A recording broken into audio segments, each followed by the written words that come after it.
I denne gennemgang ser vi nærmere på Stwonder.Runo, som præsenteres som en online handelsplatform med fokus på moderne markedsadgang og automatiserede værktøjer. Målet er at give et neutralt overblik over, hvad platformen lover, hvilke typer brugere den kan appellere til, og hvilke risici man bør være opmærksom på, før man opretter en konto.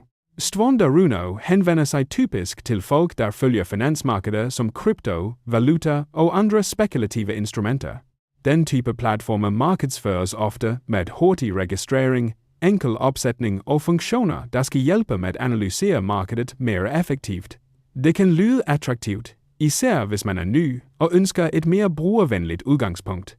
Det vigtigste er dog at se ud over markedsføringen.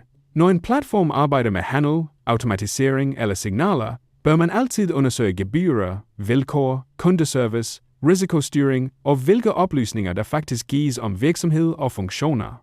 En god brugeroplevelse er ikke det samme som lav risiko. Stwonder.Runo kan være interessant for dem, der vil udforske digitale handelsværktøjer, men enhver form for CFD, forex eller kryptohandel indebærer betydelig risiko. Markeder kan bevæge sig hurtigt, og gevinster er aldrig garanteret. Hvis du overvejer at teste platformen, så start forsigtigt. Brug kun penge, du har råd til at miste, og læs altid alle betingelser grundigt.